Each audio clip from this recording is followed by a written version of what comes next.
Добър ден на всички! Аз съм Лариса Коломбо и представлявам фирмата Коломбо Агро, вносител и представител на италианските производители на нотил сеялки за директна сеитба VSD, Vella Semina Diretta. В момента се намираме на едно поле, където с първата продадена 6-метрова VSD сеялка в България на господин Захари Борачев, известен шуменски земеделец, сяхме през началото на септември рапица. И сега в момента сме на прекрасните полета с рапица, където имаме феноменални резултати, които вие ще видите в видеото. Това, което отличава сеялките VSD, е това, че те са направени от двама братя земеделци от поколения, които в желанието си да имат по-добри добиви на техните наследствени земи, са тръгнали да правят нотил още през 1999 година, като се обучават в Аржентина, след това вкарват аржентински сеялки в Италия, почват да работят с тях, но пак не бяха много доволни от резултатите. Разбраха, че аржентинските сеялки са направени за южното полукълбо, там климатичните условия са различни, почвата е различна и почнаха да работят по тези сеялки, да ги подобрят и да ги променят по такъв начин, че да са адаптирани изцяло от агрономическа и техническа гледна точка към нашите европейски климатични условия и почвени условия. И така години наред в много работа, много труд и тестови в полета създадоха просто прекрасна сеялка.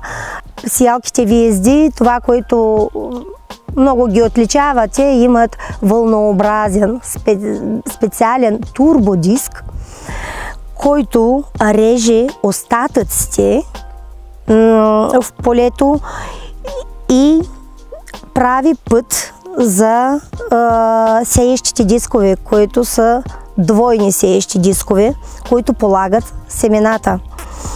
След това има две затварящи колелета назъбени и не са случайно назъбени, защото, както знаете, сеещи дискове, като сеят, като минават, то се създава един керамичен ефект. То е като оформя се един ефект, все едно там е стена, не може да се развива корената система.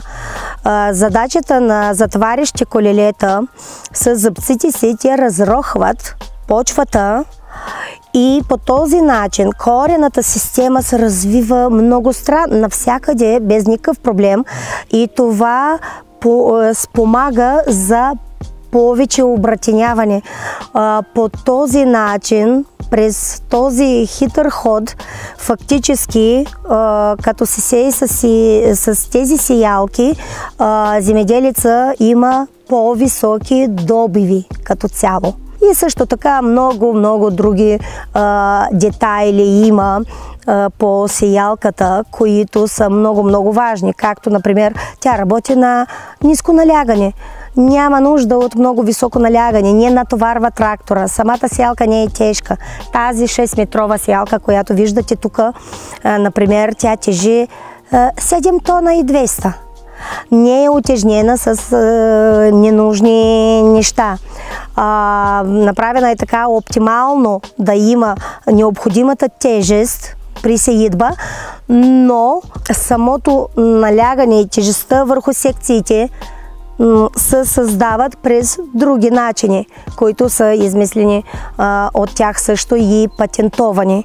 Тя се доказа сеялката, че се и във влажно време, дори докато вали един обикновен дъждец или след дъжд, даже и след силен дъжд, тази сеялка е изсяла тази есен. Също така заради турбодиска сеялката сее директно, наистина директно на 100%. Няма нужда от обработка с сечка дори.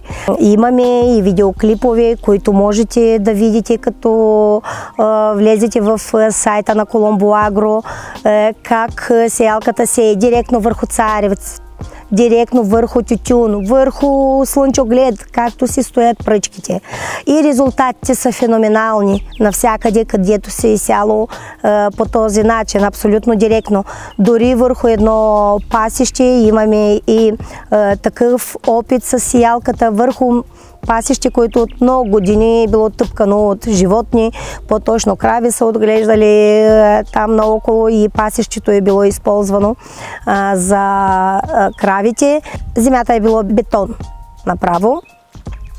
Влезе сеялката, ся прекрасен и чимик. Никой не вярваше.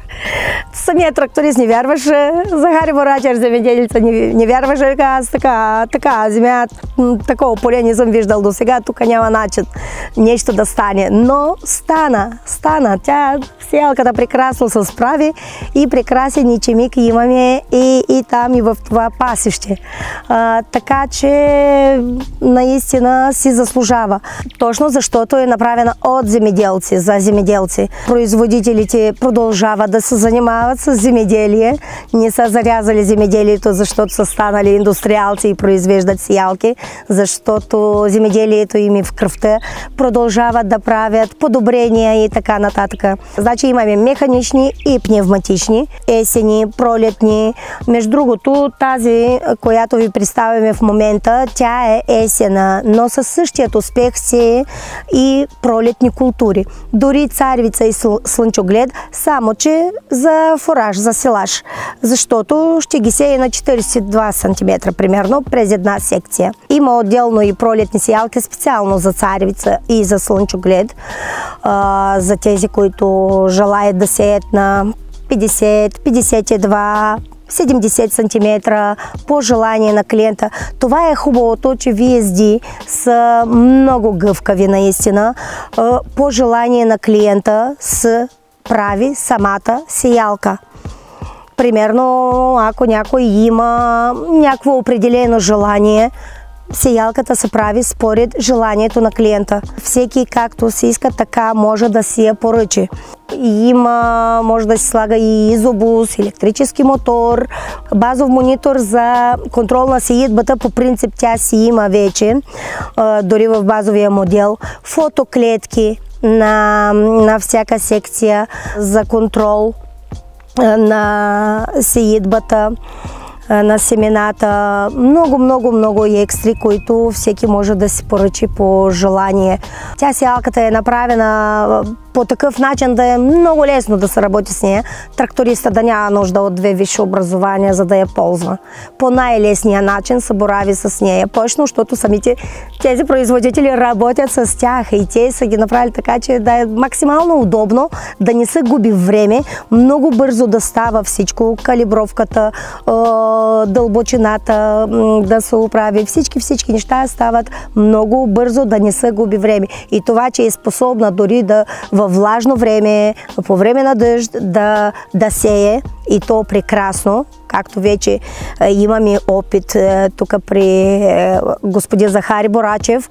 Това е голямо предимство, защото времето е много ограничено за определената сеитба. И да не спреш сеитбата си е много голямо предимство.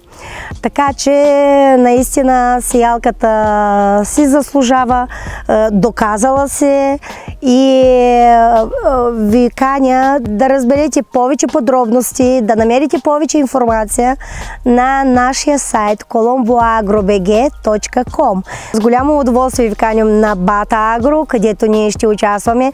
Ще представим сеялката. Заповядайте да я видите на живо, да се убедите сами как е направена.